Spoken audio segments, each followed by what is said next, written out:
નમસ્કાર. સ્વાતંત્રતા પર્વની પૂર્વ સંધ્યાએ હું રોનક પટેલ આપનું સ્વાગત કરું છું.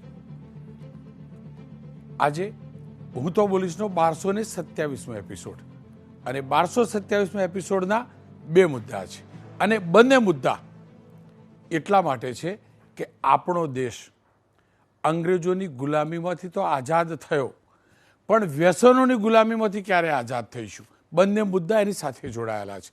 પહેલો મુદ્દો બાળકો સાથે જોડાયેલો છે, બીજો પણ એની સાથે જોડાયો છે. અને પહેલો મુદ્દો છે આ દૂષણથી મુક્તિ ક્યારે?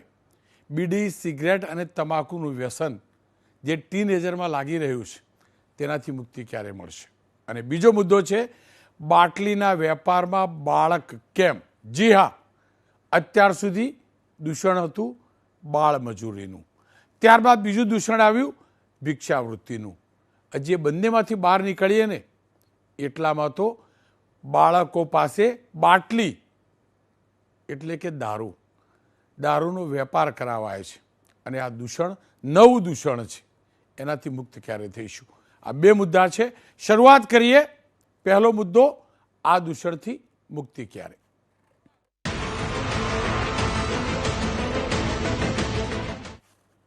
ગઈકાલે અને એના અગાઉના દિવસે સુરતની અંદર એસઓજીએ એટલે કે સ્પેશિયલ ઓપરેશન ગ્રુપ પોલીસના વિભાગે અલગ અલગ શાળાઓમાં છાપેમારી કરી. એના દ્રશ્યો જોજો તમે. અને આ છાપેમારીમાં જોવા મળ્યું, એસઓજી અને મહાનગરપાલિકા બંને કર્યું કે અહીંયા શાળાની આજુબાજુની અંદર પાનના ગલ્લા હતા, જ્યાં બીડી સિગરેટ વેચાતી હતી અને નિયમોનું રીતસર ઉલ્લંઘન થતું હતું.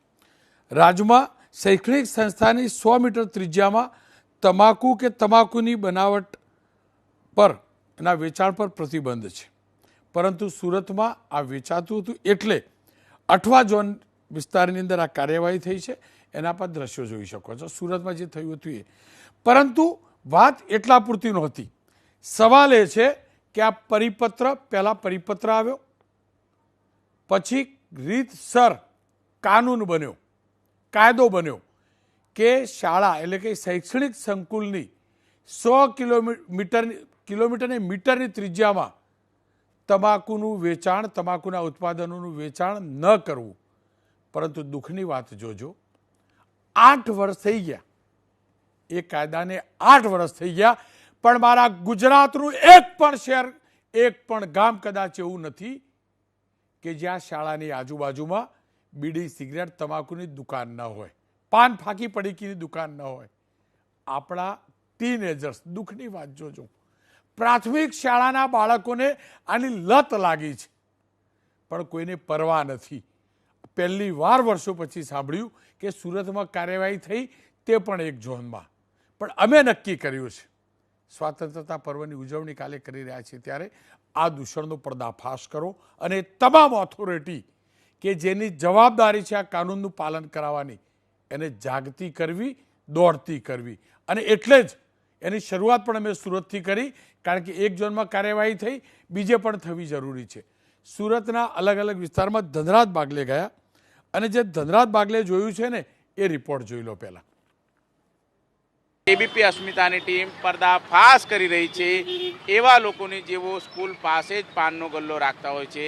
સીધી તસવીરો તમે જોઈ શકો છો. સુરતના બોમ્બે માર્કેટ પુણા રોડ છે અને જ્યાં ખોડિયાર વિદ્યા મંદિર આવી છે, જે એપાર્ટમેન્ટની અંદર અત્યારે આ શાળા છે, બરાબર તેની નીચે જ 100 મીટર તો દૂરની વાત છે, પરંતુ બરાબર એની નીચે જ પાનના ગલ્લાઓ છે. બીડી, સિગરેટ, માવા સહિતની તમામ સામગ્રીઓ અત્યારે અહીં વેચાણ માટે મૂકવામાં આવી છે. આ તસવીરો તમે જોઈ શકો છો. સુરભી પાન એન્ડ ટોબેકો એટલે કે તમાકુનું વેચાણ અત્યારે અહીં કરવામાં આવી રહ્યું છે. બીજી તરફની તસવીરો તમને બતાવીશું. જે એપાર્ટમેન્ટની જે સ્કૂલ શાળાઓ આવેલી છે ત્યાં જ આ પ્રમાણેના પાનના ગલ્લાઓ છે. ત્યારે આપણે પાન, જે સિગરેટ, બીડી, પાન માવા વિક્રેતા છે, દુકાનદાર, તેમની સાથે વાતચીત કરીશું. તમે જણાવો, કેટલા સમયથી તમારી દુકાન? 3 વર્ષ. અચ્છા, સ્કૂલની નજીક પાન, માવો, ગુટખા વેચવામાં ન જોઈએ એવું છે, તો તમને કોઈ વિગત આપેલી? કોઈ નહીં આપે. અન્ય જે ગલ્લાઓ છે, અત્યારે આ સાગર પાન કોન્ટ્રીક છે, બરાબર 100 મીટરના દાયરાની અંદર જ છે. અન્ય ભાઈ છે તેમની સાથે પણ વાતચીત કરીશ. નીચે પાન કી દુકાન, ઉપર સ્કૂલ કા ધામ, કઈ રીતે આવ્યું? એ ઉપરનું એપાર્ટમેન્ટ બોલે છે અને અમારું આ શોપિંગ સેન્ટર બોલે છે. જ્યારે અમે દુકાન કરી ને ત્યારે પણ જ્યાં સ્કૂલ હોય ત્યાં પાન, માવો, બીડી, સિગરેટ કશું ના વેચાય. તમે તો વેચો છો. હું એમ કહું છું કે ઉપર પહેલાં અમે જ્યારે લીધી ને ત્યારે સ્કૂલ નહોતી, એપાર્ટમેન્ટ બોલતું હતું, એટલે અમે આ દુકાન કરી, એમ કહું છું. તમને કોઈ રોકવા નહીં આવતું અત્યારે, કે આરોગ્ય વિભાગ કે કોઈ બોલવા નથી આવતું? આવે છે ને ક્યારેક ક્યારેક આવે તો શું કરવું? શું કહે છે એ લોકો? એ શું કે એ પછી એકલું સુરત કેમ? સુરતના એક વિસ્તારમાં વરાછા હોય, કતારગામ હોય, પૂણા કુંભારિયા હોય, મેડિકલ સ્ટોર છે ને એના કરતાં વધુ પાનની દુકાનો છે. એના કરતાં વધુ ને 10 ગણી પાનની દુકાનો છે. કરિયાણાની દુકાનો ઓછી છે એટલી પાન પડીકીની દુકાનો છે. અને આ દૂષણ એટલે છે, પેલા ભાઈએ સાચું કહ્યું, સ્કૂલો પણ એવી જ રીતે કોમ્પ્લેક્સમાં ગલીકૂચી બની ગઈ છે. આ સ્થિતિ છે. અને ક્યારે મહાનગરપાલિકાએ કે નગરપાલિકા કોઈ પણ ઓથોરિટી પરવા જ નથી કરી કે આને બંધ કરાવવાનું. માત્ર પેપર ઉપર આ કાનૂન. અને એકલું સુરત આ થોડું પાપ કરે છે. અમદાવાદ પણ તો એવું જ છે ને. અમદાવાદમાં અર્પિત દરજીનો અહેવાલ જોઈ લો. શાળા કેમ્પસની માત્ર ડગલા ચાલો અને તરત જ પાન, મસાલા, ગુટકાની દુકાન જોવા મળે. હાલ શાહીબાગ વિસ્તારમાં છું. આપ જોઈ રહ્યા છો અમદાવાદ મહાનગરપાલિકા દ્વારા સંચાલિત નગર પ્રાથમિક શિક્ષણ સમિતિની શાહીબાગ ગુજરાતી ઉર્દુ શાળા નંબર 1 છે. અને શાળાની તરત જ બહાર કેટલાક ડગલા એટલે કે 10 થી 15 ડગલા ચાલો એટલે હું માનું છું ત્યાં સુધી લગભગ 20 મીટર સુધીનું અંતર પણ નહીં હોય. 20-30 મીટરના અંતરે તમે જોઈ રહ્યા છો કે ખુલ્લામાં બે રોકટોકપણે એક નહીં પરંતુ 1, 2 અને 3 આ 3 દુકાનો પાન ગલ્લાની જોવા મળી રહી છે. અને ત્યાં તમાકુ એટલે કે વ્યસન માટે વાપરવામાં આવતી કેટલીક દુકાનો જોવા મળી રહી છે. લારી પણ અહીંયા જોવા મળી રહી છે. એટલે કે આ પ્રકારની હકીકત એબીપી અસ્મિતા જ્યારે પહોંચ્યું છે ત્યારે આ પ્રકારનો પર્દાફાશ થયેલો જોવા મળી. એકલું અમદાવાદ આવું થોડું છે, વડોદરામાં આવું જ ચાલે છે. લોરેન્સ પરમારનો રિપોર્ટ જોઈ લઈએ. વડોદરાની અંદર જે શાળાઓ બહાર જોઈ શકો છો પાનના ગલ્લાઓ અને સાથે તમાકુ, ટોબેકોનો ઉપયોગ પણ થઈ રહ્યો છે. જોઈ શકો છો તમાકુનું વેચાણ ખુલ્લેઆમ થઈ રહ્યું છે. અને હવે અહીંયાથી સ્કૂલ બતાવો એટલે એ પણ ખબર પડી જાય કે સ્કૂલ કેટલી દૂર છે. લો જોઈ લો, આ શારદા મંદિર હાઈસ્કૂલ કેટલા પગલાં થાય છે. પગલાં બતાવી 1, 2, 3, 4, 5, 6, 7, 8, 9, 10, 11, 12, 13, 14, 15, 16, 17, 18, 19, 20, 21, 22, 23, 24 પગથિયે તો આ સ્કૂલ આવી ગઈ. લો જોઈ લો. એટલે સવાલ એ છે કે નિયમો કાગળ ઉપર રહે છે અને શાળામાં ભણતા બાળકો ક્યાંક જો કોઈ એવો મિત્ર મળી જાય અથવા બહારના મિત્રો હોય, ખાતા હોય તો તમાકુના રવાડે ચડી શકે છે. આ બધું શિક્ષકો પણ જાણે છે, નગર પ્રાથમિક શિક્ષણ સમિતિ પણ જાણે છે, જિલ્લા માધ્યમિક શિક્ષણ સમિતિઓ પણ જાણે છે, જિલ્લા પંચાયત પણ જાણે છે. કોઈને કરવું કશું નથી, માત્ર વાર્તાઓ સિવાય આ કાનૂન ક્યાંય નથી, કોઈ અમલ નથી. નાના શહેરની વાત કરીએ ને, એક પણ શહેર એવું બાકી નથી, એક પણ જે આ પ્રકારે પાન, સિગરેટ, બીડીની દુકાન ના હોય. હારૂન નાગોરીનો અહેવાલ જોઈ લો. શૈક્ષણિક સંસ્થાઓની આસપાસ, સ્કૂલોની આસપાસ તમાકુ અને બીડી સિગારેટ વેચવા ઉપર પ્રતિબંધ છે, પરંતુ તેની આસપાસ 500 મીટરના ઘેરાવાની અંદર જ કઈ રીતે બીડી સિગારેટ અને તમાકુનું વેચાણ થયું. હું આપને દ્રશ્યો બતાવજે. શારદા સ્કૂલ છે બોચરાજીની. આ શારદા સ્કૂલની અંદર બાળકો ભણે છે. નીચે સિદ્ધિ કૃપા પ્રોવિઝન સ્ટોર છે, આપ જોઈ શકો છો. અહીંયા જે રીતે વેચાણ થઈ રહ્યું છે તેના પણ હું દ્રશ્યો બતાવીશ કે કઈ રીતે અહીંયા દુકાનની અંદર તમાકુ, બીડી, સિગારેટનું વેચાણ થાય છે. અહીંયા તમાકુ પણ છે, આપ જોઈ શકો છો કે તમાકુનું વેચાણ થાય છે, તેના પણ આ દ્રશ્યો છે. સિગ્નેચર છે. અન્ય જે તમાકુ છે તે છે. અહીંયા સિગારેટ પણ છે, હું એના પણ દ્રશ્યો. નિયમ એવો છે કે 18 વર્ષથી નીચેનાને તમાકુનું ઉત્પાદન વેચી જ ન શકાય, છતાં પણ સ્કૂલ ઉપર આ પ્રકારે, સ્કૂલની બહાર આ પ્રકારે વેચાય. જાહેર જગ્યાએ બીડી સિગરેટ પી ન શકાય, પણ એ જાહેર જગ્યાએ બીડી સિગરેટ પીવાય. બસ ચલાવતા પણ લોકો પીતા હોય. આ બધું આપણે જોઈએ છીએ, બધું ચોપડે છે. જાણી જોઈને આપણે આ વ્યસનના ગુલામ થયા છીએ. મુક્ત થવાનું, આઝાદ થવાનું, સ્વતંત્ર થવાની કોઈ મંશા કોઈની નથી, સરકારની. દૂષણ બાળપણથી આવે છે, કારણ કે ટીનેજર્સ 12, 13, 14, 15, 16, 17 વર્ષ આ એક એવી કુમળી વય હોય છે જ્યાં કૌતૂહલવશ કોઈ બીડી સિગરેટ પીવે છે, તમાકુ લે છે અને પછી એનું વ્યસની થઈ જાય છે. થોડાક વર્ષો પહેલાં ગુટકા મળતી હતી. ગુટકા પર આપણા રાજ્યમાં પ્રતિબંધ લાગ્યો. આખું ગામ જાણે છે. એક અલગ તમાકુની પડીકી આવે, એક પાન મસાલાની પડીકી આવે, મિક્સ કરીને ગુટકા વેચવાનો અને વેચાય જ છે. પણ ક્યારે સરકારના સાથે જોડાયેલા શાસક હોય કે વિપક્ષ, એક પણ ધારાસભ્યએ આ વાત વિધાનસભામાં ના કરી કે આના ઉપર કેવી રીતે આપણે પ્રતિબંધ લગાવીશું. ક્યારે કોઈએ મુદ્દો ના ઉઠાવ્યો વિધાનસભામાં મારા રાજ્યની કે આ કાનૂન તો આપણે બનાવ્યો છે પણ એનો અમલ કેમ નથી થતો. સવાલ એ છે, જાણી જોઈને આપણે બની ગયા છીએ ગુલામીના વ્યસની. જે આ ગુલામીના વ્યસની, જાણી જોઈને વ્યસનના ગુલામ બની રહ્યા છીએ. અને એટલે જ લાગ્યું એ તમામ ઓથોરિટીનું ધ્યાન દોરવું જરૂરી છે, કારણ કે આ જીવલેણ સાબિત થઈ રહ્યું છે. આપણા ગુજરાતની અંદર સતત કેન્સરના કિસ્સા વધી રહ્યા છે. નાની ઉંમરના લોકોને ઓરલ કેન્સર, મોઢાનું કેન્સર જોવા મળે છે. એનું કારણ પણ આ જ છે, ફાકી, ગુટકા, તમાકુ, બીડી, સિગરેટ. અને એટલે જ લાગ્યું કે ચર્ચા કરવી જરૂરી છે. ડૉક્ટર મનીષભાઈ દોશી કોંગ્રેસના પ્રવક્તા છે, જોકે એમને આ મુહિમ પણ ચલાવી હતી એટલે એમને જોડ્યા છે. રાજેન્દ્રભાઈ કાપડિયા પ્રમુખ નગર પ્રાથમિક શિક્ષણ સમિતિ સુરતથી જોડાયા છે. અને doctor Dushyantbhai Mandlik cancer specialist છે. માંડલિક સાહેબ, આપતાથી શરૂઆત કરવી છે. કેન્સર હવે ટીનેજર જે વ્યસન કરતા થઈ જાય છે એનાથી યુવા અવસ્થામાં કેવી રીતે કેન્સર જોવા મળે છે, એનું પ્રમાણ કેટલું વધ્યું છે, કેટલું ઘટ્યું છે, ઓબ્ઝર્વેશન શું રહ્યું છે? ખૂબ સાચી વાત કરી. અને આજથી લગભગ આપણે 20 વર્ષ કે 30 વર્ષ પહેલાં જ્યારે આપણા સિનિયરોને વાત કરીએ અને એમને પૂછીએ કે તમારે કેવા કેન્સરના પેશન્ટ આવતા હતા, ત્યારે આપણને જાણવા મળે કે લગભગ 60, 70, 80 વર્ષના લોકો હતા, એમને કેન્સર થતું હતું, મોઢાનું કેન્સર થતું હતું. પણ હાલમાં અમે જ્યારે છેલ્લા 5, 10, 15 વર્ષથી આ બાબત જોઈએ છીએ, ત્યારે અમને ઘણા બધા પેશન્ટ્સ એવા મળે છે કે જે લગભગ 20, 25, 30, 35 વર્ષના હોય અને જેમને મોઢાનું કેન્સર થયું હોય. અને આ બધા જ એવા પેશન્ટ છે કે જે લગભગ 5, 10, 15 વર્ષથી આ તમાકુ લેતા હોય.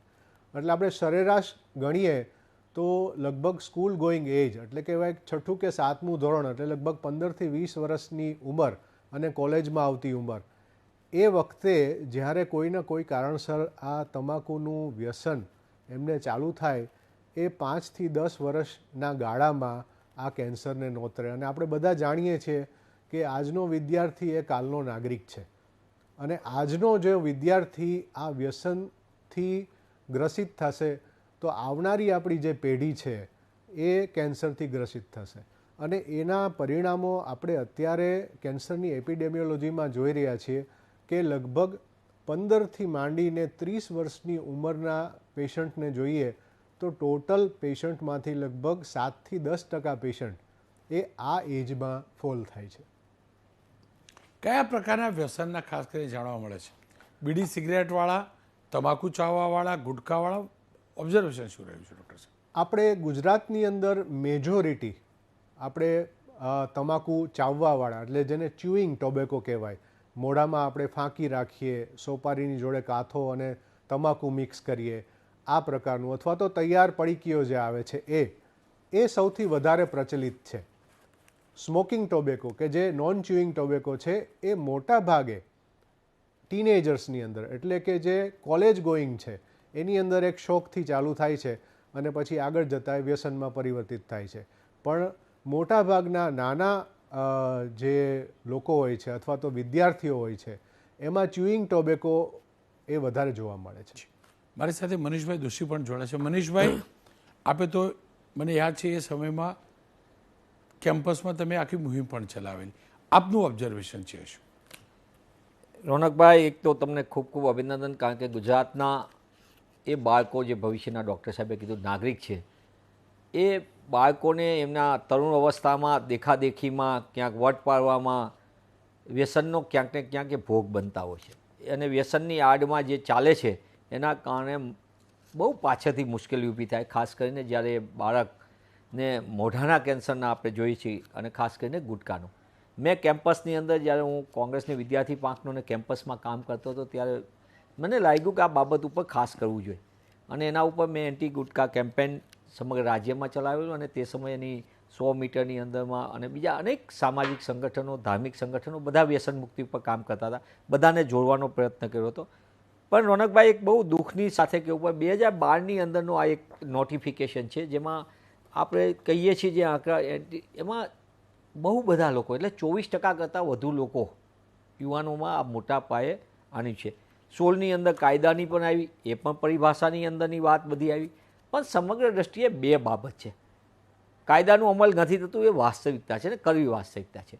તમે જુઓ, આ દરેક જગ્યાએ તમે સારા કોલેજની બહાર જોશો, પાનના ગલ્લા અહીંયા જ હશે, ત્યાં તમામ પ્રકારના વ્યસનો મળતા હશે. દુઃખની વાત સાથે કહેવું પડે કે આપણે કે જે ડ્રગ્સના માટેની જે ઓલી કેપ મળે છે એ પણ અહીંયા મળતી થઈ ગઈ છે, ફ્રી હેન્ડ મળે છે. હવે પરિસ્થિતિ એવી થઈ કે ઓનલાઈન અને ઓફલાઈન બંને પ્રકારે અવેલેબલ હોય. અને આપણે સારું કીધું કે ગુટકાનો બાન આવ્યા પછી ગુટકાના 2 પાર્ટ કરીને ત્યાં જ મળે છે ને ત્યાં બધું અવેલેબલ છે.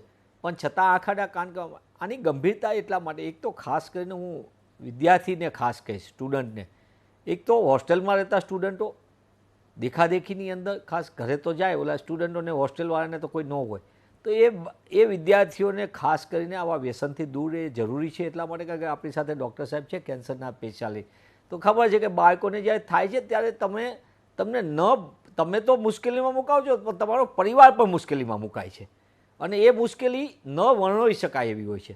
અને આ પરિસ્થિતિની અંદર હું અત્યારે વિનંતી કરું છું સરકારને, આ એક સામૂહિક ચળવળનો મુદ્દો બન્યો છે. તમે બહુ સારું કીધું કે આપણે આવતીકાલે સ્વાતંત્ર્ય દિવસ છે, રાષ્ટ્રીય પર્વ છે. આપણી માટે ગર્વની વાત છે કે આપણા રાષ્ટ્રીય પર્વના દિવસે આપણે કાલે રાષ્ટ્રભક્તિમાં શું, એટલે રાષ્ટ્રભક્તિ એટલે શું, તો રાષ્ટ્રભક્તિ માટે કાંઈ દેખાવો કરવા જેવું નથી. હું એક સારો નાગરિક બનું, અને એ નાગરિક એ વ્યસન મુક્ત નાગરિક હોઉં, હું વ્યસન વિનાનો નાગરિક બનું, વ્યસન વિનાનો હું યુવાન બનું, વ્યસન વિનાનો વિદ્યાર્થી બનું. કાલ મોટા ભાગના લોકો વ્યસનમાંથી હું દૂર રહીશ, હું અને મારા મિત્ર કોઈ વ્યસનની આગમાં નહીં ધકેલાય, કોઈ વ્યસન કરતો છે ને સમજાવીને હું કરીશ. મને એમ લાગે છે કે આપણે વ્યસનમાંથી કાલ મુક્તિ માટેનો જો રાષ્ટ્રીય પર્વમાં શપથ લઈ અને એનું અમલ આપણી જાતથી જ શરૂઆત કરીએ તો મને એમ લાગે છે કે આપણે ઘણા અંશે એમાં સફળતા કહેશું. બાળ ગલ્લાઓ જે છે મોટા ભાગે એ માત્ર વ્યસન પૂરતા નથી, અનેક પ્રકારની તકલીફો પણ ઊભી કરે છે. ત્યારે કોર્પોરેશન, રાજ્ય સરકાર એ બધા જો સામૂહિક પ્રયત્ન કરે, અને એ 1-2 દિવસ પૂરતું નહીં, એસ્ટેટ વિભાગ, દબાણ ખાતાના અધિકારીઓ ખાલી હપ્તા પૂરતું નહીં, એ વાસ્તવિકમાં એક મુવમેન્ટના રૂપમાં થાય, અને એ મુવમેન્ટમાં એમને કહ્યો કે તમે આ 200 મીટરની અંદર નહીં, તમારા બાળક બીજી કોઈ સ્કૂલ કોલેજમાં ભણતો છે, ભોગ બનશે, તમે વેચી રહ્યા છો, એ વિદ્યાર્થીઓ માટે મુશ્કેલીજનક છે.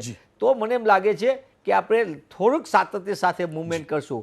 સરકાર પણ કે, નાગરિકો કે, અને ખાસ કરીને વિદ્યાર્થીને, યુવાનો પોતે આવતીકાલે રાષ્ટ્રીય પર્વમાં શપથ લઈને નિર્ણય કરે કે હું કોઈ પણ પ્રકારના વ્યસનો નહીં કરું, મારા મિત્રને પણ એને સમજાવી અને અમે વ્યસનથી દૂર રહીશું. મને એમ લાગે છે આ સૌથી મોટી રાષ્ટ્રભક્તિ માટેની શરૂઆત હશે.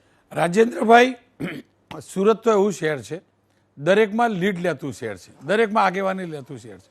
નગર પ્રાથમિક શિક્ષણ સમિતિની શાળાઓની બહાર જ આ પ્રકારના લારી ગલ્લા છે.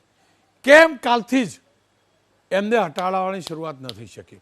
કાનૂનની અંદર છે, તમે કોર્પોરેશનમાં છો, શાસક પક્ષમાં છો, કેમ એ શપથ તમે ન લો? તમે ન લો કે હું મારા પક્ષને કહીશ, મારા સ્ટેન્ડિંગના ચેરમેનને કહીશ, મેયરને કહીશ, કમિશનરને કહીશ, પોલીસ કમિશનર જોડે જઈશ, અને પરમ દિવસથી જ, કાલ તો રજા ગણી લો, પરમ દિવસથી જ હટાવવાની શરૂઆત ન કરીએ, અને રક્ષાબંધનના દિવસ પહેલાં બધું હટાવી બહેનોને એમના ભાઈનું જીવન રાખડી થકી સુરક્ષિત તો કરીએ જ, પણ આ દૂષણથી દૂર કરીને પણ સુરક્ષિત કરીએ.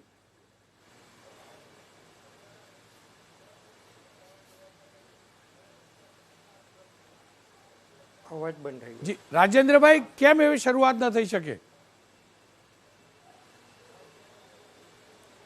રોનકભાઈ, ચોક્કસ જ એવી શરૂઆત થઈ શકે અને સુરતે આ મુહિમ ઉપાડી પણ છે. આપણું આરોગ્ય વિભાગ અને એસઓજી દ્વારા આજે ઘણા લારી ગલ્લાઓ પર એની તપાસ કરવામાં આવી છે. હા જી જી બોલો. જી અમારા પણ અમે જ્યારે પણ જતા હોઈએ છીએ શાળાની મુલાકાતે, ત્યારે આચાર્યશ્રીઓને એવી સૂચના આપતા હોઈએ છીએ કે અહીંયા લારી ગલ્લા છે, એના પર આ બધું વેચાતું હોય, આપ તાત્કાલિક ફરિયાદ કરો પોલીસમાં કે આરોગ્ય કેન્દ્રમાં, અને એનો નિકાલ લાવવાની કોશિશ કરતા હોઈએ છીએ. રાજેન્દ્રભાઈ, માફ કરજો, પણ કોંગ્રેસ હોય કે ભાજપ, હું જાણું છું આ લારી ગલ્લાઓ પાછળ કોઈ જવાબદાર હોય તો કોર્પોરેટર જ હોય છે. હું તમામની વાત નથી કરતો, પણ અનેક કોર્પોરેટર એવા છે લારી ગલ્લાવાળા પાસેથી હપ્તા લઈને ઊભા રહેવા દે છે. કમસે કમ એટલું કરી શકાય કે પક્ષમાં કહીને જેટલા પક્ષના કોર્પોરેટર એટલાને કહેવાય, બીજા બધામાં જે હોય કમસે કમ શાળાની આજુબાજુના લારી ગલ્લાવાળાને દૂર કરવામાં મદદ કરો.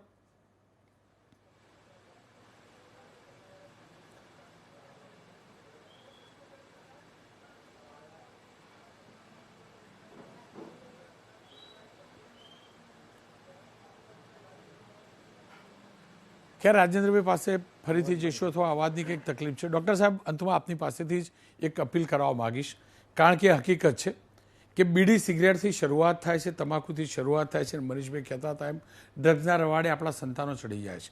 એ પણ હકીકત છે. મોટા શહેરની અંદર તો પીજીમાં રહેતા દીકરા અને દીકરીઓ પણ, હવે તો દીકરા દીકરીનો ભેદ નથી કરતો, પણ દીકરીઓ પણ રાત્રે આપણે જોઈએ છે એસજી હાઈવે કે એસપી રિંગ રોડ હોય, અનેક ઠેકાણે બિંદાસ બીડી સિગરેટ પીતા હોય છે. દુનિયાભરનું બીજું શું શું કરતા એમાં નથી પડવું. આ સંજોગોમાં તમને તમારી પાસે એક ડૉક્ટર તરીકે એક અપીલની અપેક્ષા રાખું છું, જેના કારણે આપણો યુથ અથવા આપણો ટીનેજર આ બધાથી દૂર રહે. રોનકભાઈ, એક વસ્તુ જે અમે નોટિસ કરી છે એ છે કે વ્યસન છોડવું ઓલમોસ્ટ ઇમ્પોસિબલ છે. એટલે આપણે કોઈ પણ તમાકુના વ્યસનીને એમ કહીએ કે તું આજે તમાકુ બંધ કરજે અને એનાથી તને કેન્સર ભવિષ્યમાં નહીં થાય, તો એના માટે માનસિક રીતે અને શારીરિક રીતે એ એટલો ડિપેન્ડન્ટ થઈ ગયો હોય છે કે વ્યસન છોડાતું નથી. આના માટે સૌથી જરૂરી વસ્તુ છે કે વ્યસન થાય જ નહીં. વ્યસન ના થાય એ ક્યાંથી ન થાય કે જ્યારથી તમારું કુબળું મગજ છે એ ડેવલપ થઈ રહ્યું છે, જ્યારે તમે શાળામાં છો, જ્યારે તમારામાં સંસ્કારો ભળી રહ્યા છે, ત્યારે આ વ્યસનથી તમારે દૂર રહેવાનું છે. એ એક શપથ લેવા ખૂબ જરૂરી છે. અમે મ્યુનિસિપલ કોર્પોરેશન અને બીજી બધી શાળાઓમાં એક સર્વે કરેલ અને એમાં લગભગ 1200 વિદ્યાર્થીઓનો સર્વે અમે કરેલ અને એમને 3 જ સવાલ અમે પૂછેલા કે તમે તમાકુ લો છો, તમારા ફાધર મધર તમાકુ લે છે, અથવા તો તમારી આજુબાજુના કોઈ તમાકુ લે છે. તો ચોંકાવનારી માહિતી એવી હતી કે એમાંથી 6% છોકરાઓએ એવો જવાબ આપેલો કે અમે તમાકુ લઈએ છીએ અને મોટા ભાગે અમને લત લાગી છે કે મારા માતા પિતા મને તમાકુ લેવા મોકલે, એમાંથી 2 દાણા હું મોઢામાં નાખી લઉં. અહીંથી આ ચાલુ થાય, તમારા પિયર્સથી ચાલુ થાય. એટલે મારે તો એવું કહેવાનું કે આ વ્યસન મુક્તિ માટે આપણે જે આ 100 મીટરની પરિઘને અથવા તો 100 મીટરની જે રેખા બનાવી છે, એમાં જ આપણો સંસાર આવી જાય છે કે એની અંદર જ આપણે રમીએ છીએ કે છોકરાઓ એ 100 મીટરથી બહાર જતા જ નથી. એક વસ્તુ ઝેર છે, આપણને ખબર છે કે 100 મીટરની બહાર મળતી હોય તો પણ ના લેવાય. તો આપણે કેમ એવું નથી કરતા કે આ જોઈએ જ નહીં? એવો કેમ કાનૂન નથી બનતું કે એ ટોટલી ઇરેડિકેટ થઈ જાય, કે જે એવી વસ્તુ છે કે જેનો એક સારો ઉપયોગ પણ જો વિજ્ઞાન બતાવી દે ને કે આ લેવાથી, તમાકુ લેવાથી તમને આ ફાયદો થાય છે, તો એ પણ ક્યાંય લખેલો નથી. તો આપણે તો આ ઝેરને સંપૂર્ણપણે નાબૂદ કરવું જોઈએ અને દરેક શાળા કોલેજમાં અને દરેક જગ્યાએ, જેમ રોનકભાઈ કહ્યું એ પ્રમાણે કાલે સ્વતંત્ર દિન છે તો આપણે જણગણમન તો ગાઈએ જ, પણ છેલ્લે આપણે એક સમીક્ષા કરીએ, એક આપણે નિશ્ચય કરીએ, એક શપથ ઉઠાવીએ કે આપણે બધા જ આ તમાકુને તિલાંજલિ આપશું અને આપણું આગળનું જે ભવિષ્ય છે એને ઉજ્જવળ બનાવશું. મનીષભાઈ અંતમાં આપ કંઈ કહેવા માંગો છો? જી, ડૉક્ટર સાહેબે સરસ મજાની વાત કીધી, રોનકભાઈ તમે પણ કીધી, પણ મૂળભૂત વાત એ છે કે 100 મીટર 200 મીટરની એટલા માટે એ ફેરવ્યા, સારા કોલેજે જતો બાળક અને ખાસ કરીને યુવાન કોલેજના એને અહીંયા ફ્રી હેન્ડ જેવું વાતાવરણ હોય છે અને એવું માને છે કે હું આ અવસ્થામાં અહીંયા ગયો છું, મને નવું વાતાવરણ મળે, અહીંયા દેખાદેખીમાં વ્યસન થાય, હોસ્ટેલોમાંથી કોલેજના કેમ્પસ સુધીના ગલ્લાઓ આજુબાજુ, એની અસર થોડીક સૌથી વધુ, કારણ કે 6 કલાક 8 કલાક એક જ જગ્યાએ રહેવાનો છે અને એ સમયની અંદર દેખાદેખીની અંદર પેલા 5 વખત પેલા ક્યુરિયોસિટીથી આવે નજીક, એમાંથી પાછો ભેગો ગલ્લે ઊભો થતો, ગલ્લે ઊભો રહે તેમાંથી એ પોતે વ્યસન કરતો થાય, એક આનો આનંદ છે, એ આનંદ થોડા વખતમાં એ કાયમી વ્યસન તરફ જતો રહે અને કાયમી વ્યસનમાં એમાં ગુટકાના કારણે તો જે મોંના કેન્સરમાં લાંબા સમય સુધી જે થાય છે એની અસર એ ન આપણે જોઈ શકીએ એટલી હદની ખરાબ છે. હું વિનંતી કરું છું, આપણે ગુજરાતની અંદર અનેક સંસ્થાઓ બીજું બધું કરે, પણ હું ફરીથી કહું છું આ ગુજરાત માટે કે ગુજરાતના યુવાનોની અંદર વ્યસનની આગમાં મોટા પાયે અને આ મોટા પાયે પ્રમાણમાંથી બહાર લાવવા માટે સામૂહિક પ્રયત્ન કરવો પડશે. એમાં સૌથી પહેલાં કાયદો જે કાગળ ઉપરનો છે એ કાયદાનો વાસ્તવિક ઉપયોગ કરીને એટલીસ્ટ તમે શાળા કોલેજથી આને જો દૂર રાખશો, એની ગંભીરતા સમજાશે તો મને એમ લાગે છે કે આપણે આવતીકાલે જે રાષ્ટ્રીય પર્વ છે એ નવા રાષ્ટ્રીય પર્વ વખતે જ્યારે 1 વર્ષ પછી ભેગા થાય તો આપણે ગુજરાતમાં ઘણા બધા યુવાનોને વ્યસનની બદીમાંથી બહાર લાવી શકશું. અને હું બદી એટલા માટે કહું છું, પણ અંતે તો નશો એ નાશનું મૂળ છે. આપણા પરિવારને પણ મુશ્કેલીમાં મૂકે ને આપણે આખા સમગ્ર પરિવારની મુશ્કેલી ન વધારીએ એટલે આપણે જાગૃત તરીકે ઘણી વખત એટલે કહે છે, એક મેં વાત કીધેલી એ 10 સેકન્ડ લેશે નહીં, તમે જોતા હશો કે તમાકુ અને ગુટકા એ પશુને આપો તો એ પણ નથી લેતા, એ આખી વસ્તુમાંથી દૂર કરી દેશે. તમે જોજો એ નહીં ઓલું દાણ ખાય. જો પશુ અને એક ગધેડો હોય, પશુ હોય અને અન્ય હોય એ પણ નથી લેતા. આપણે તો માણસ છીએ, આપણે જીવતું જાગતું જેલ લઈએ, આપણે કેમ એનાથી દૂર ન રહી શકીએ? અને એનો સામૂહિક પ્રયત્નમાં અને ખાસ કરીને આનો સૌથી વધુ ઇફેક્ટિવ જો કોઈ એનો બનશે કોઈ આપણે એમ્બેસેડર તો એ ટીચર્સ અને પ્રોફેસર બનશે. ટીચર અને પ્રોફેસર જો સારી રીતે આને મૂવ કરશે તો વધુ સારું થશે એવું મારી વિનંતી છે. ખેર, આ દૂષણ દૂર કરવું જરૂરી છે. એક વિરામ લઈશ, વિરામ બાદ વાત કરીશ બીજા એક દૂષણની. અહીંયા બાળકોના હાથમાં બીડી સિગરેટ ન જાય એનું ધ્યાન રાખવું જરૂરી છે.